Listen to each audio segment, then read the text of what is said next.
आज हम लोग सीखने वाले हैं लिंकिंग वर्ड्स। लिंकिंग वर्ड्स जैसे कि दो सेंटेंसों को जोड़ के एक करता है, उसे हम लिंकिंग वर्ड्स कहते हैं। ठीक है, तो चलिए देखिए ये लिंकिंग वर्ड्स कौन कौन से हैं। हैविंग सेड दैट, ठीक है, इससे आपके दो सेंटेंस जुड़ते हैं। एनीवे, एनीवे, ठीक है। Speaking of, conversely, moreover, as well, ये आपके लिंकिंग वर्ड्स हैं। कितने? 1 2 3 4 5 6, ठीक है। 6 लिंकिंग वर्ड्स आपको यहाँ पे दिख रहे हैं। तो चलिए हम आगे चलते हैं। अब पहला है हैविंग सेड दैट का मतलब होता है, देखिए मीनिंग है के बावजूद। हैविंग सेड दैट का हिंदी मतलब होता है के बावजूद भी, ठीक है।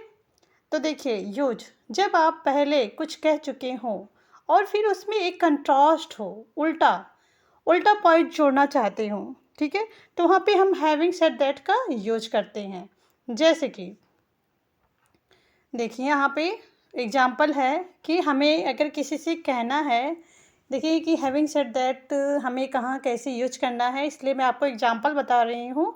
तो वहाँ पे देखिए सेंटेंस दिया है, अगर आपको किसी से कहना है मुझे तीखा खाना पसंद नहीं है, मुझे तीखा खाना पसंद नहीं है, इसके बावजूद भी तुम्हारे हाथ की बिरयानी बहुत अच्छी लगी। अब देखिए ये दो सेंटेंस है लेकिन कंट्रास्ट हो गए, मतलब तीखा नहीं पसंद है फिर भी तुम्हारे हाथ की अच्छी लगी। तो वहाँ पे हम ऐसा कौन सा वर्ड जोड़ देते हैं, ऐसा कौन सा शब्द जोड़ देते हैं कि जिससे ये सेंटेंस थोड़ा अट्रैक्टिव लगे और आपको लगे कि यहाँ पे हम किसी लिंकिंग वर्ड्स का यूज़ किए हैं। तो देखिए इस तरह के लिंकिंग वर्ड्स को यूज़ करके हम इस तरह के सेंटेंस को आराम से बना सकते हैं।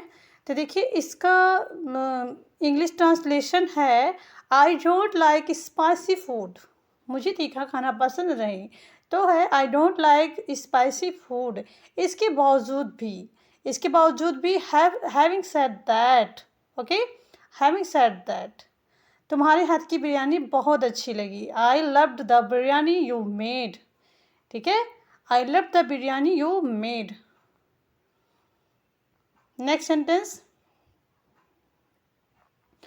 वो बहुत अनुभवी नहीं है, वो बहुत अनुभवी नहीं है फिर भी, देखिए के बावजूद भी या फिर भी हम दोनों ही यूज कर सकते हैं। I mean having said that का मतलब फिर भी होता है। उसने, वो बहुत अनुभवी नहीं है फिर भी उसने स्थिति को अच्छे से संभाला, ठीक है, उसके पास बहुत एक्सपीरियंस नहीं था लेकिन उसने स्थिति को बहुत अच्छे से संभाला। इस तरह का सेंटेंस दिया रहे तो आप कौन सा वर्ड जोड़ के अच्छे से इसे ट्रांसलेट करें, तो वो वर्ड्स है हैविंग सेड दैट। अब क्या है, वो बहुत अनुभवी नहीं है, ही इज़ नॉट वेरी एक्सपीरियंट, एक्सपीरियंट मतलब होता है अनुभव, ओके। फिर भी हैविंग सेड दैट उसने स्थिति को अच्छी से संभाला। He handle the situation well, situation का मतलब होता है स्थिति, वेल मतलब होता है अच्छा, हैंडल मतलब होता है संभालना। वो बहुत अनुभवी नहीं है फिर भी उसने स्थिति को अच्छे से संभाला। He is not very experienced, having said that he handle the situation well, okay. अब नेक्स्ट सेंटेंस है मेरे पास अच्छी क्वालिटी का कैमरा नहीं है, मेरे पास अच्छी क्वालिटी का कैमरा नहीं है, इसके बावजूद भी मैं रोज़ एक वीडियो शूट करता हूँ। तो इसको हम इस तरह से ट्रांसलेट करेंगे, I don't have good quality of camera, I don't have good quality of camera, having said that I shoot video daily, ठीक है।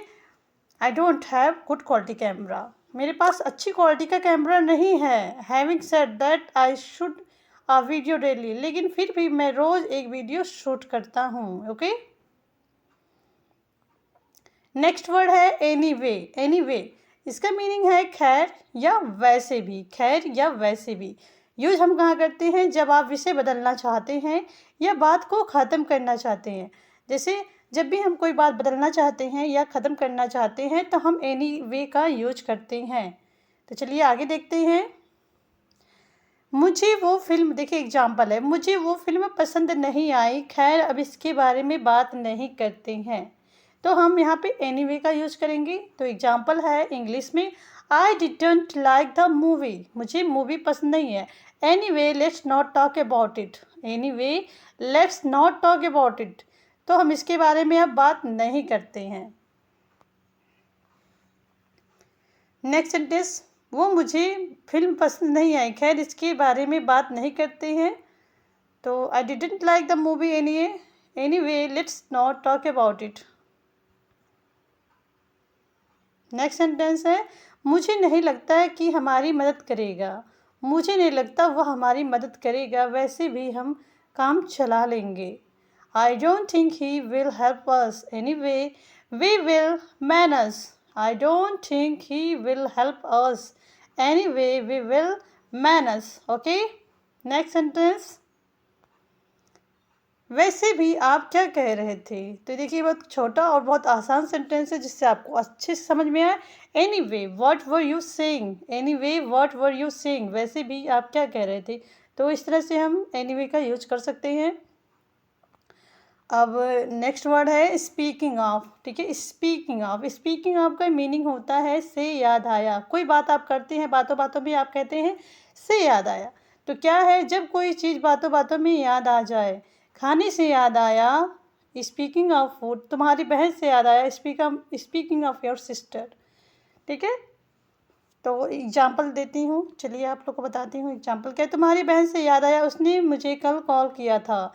Speaking of your sister she called me yesterday, speaking of your sister she called me yesterday. देखिए yesterday का मतलब होता है बीता हुआ कल, और टुमारो को हम, आने वाले कल को हम टुमारो बोलते हैं, बीते हुए कल को अस्टरडे बोलते हैं। एग्ज़ाम के बाद से याद आया, क्या तुमने पढ़ाई शुरू की, एग्ज़ाम के बाद से याद आया, क्या तुमने पढ़ाई शुरू की।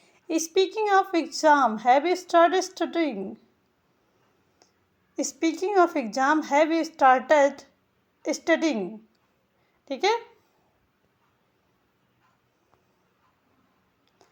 छुट्टियों से याद आया, क्या तुम कहीं जा रहे हो, वीकेंड, वीकेंड है। ठीक है, वीकेंड मतलब सप्ताहिक छुट्टी। Speaking of holidays, are you going anywhere this weekend, speaking of holidays, are you going anywhere this weekend.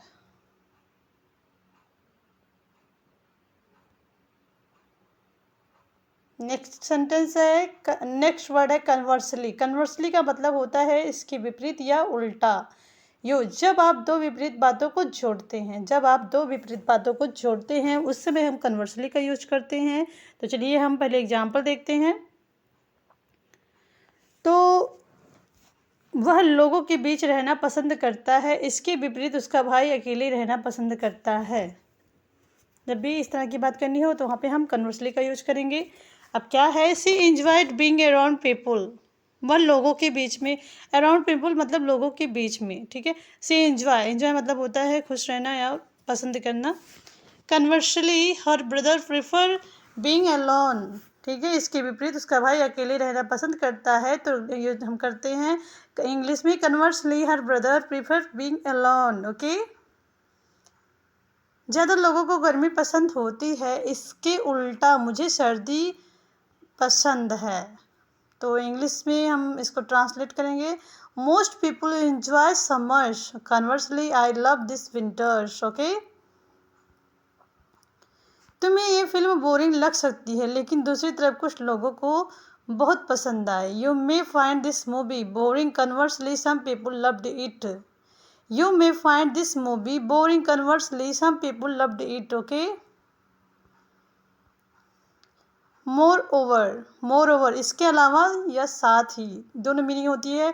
Use है जब आप किसी बात में स्ट्रॉन्ग पॉइंट जोड़ना चाहते हैं, जब आप किसी बात में स्ट्रॉन्ग पॉइंट जोड़ना चाहते हैं, जब आप किसी बात में एक और बहुत मजबूत बिंदु जोड़ना चाहते हैं, तो वहाँ पे हम मोर ओवर का यूज करते हैं।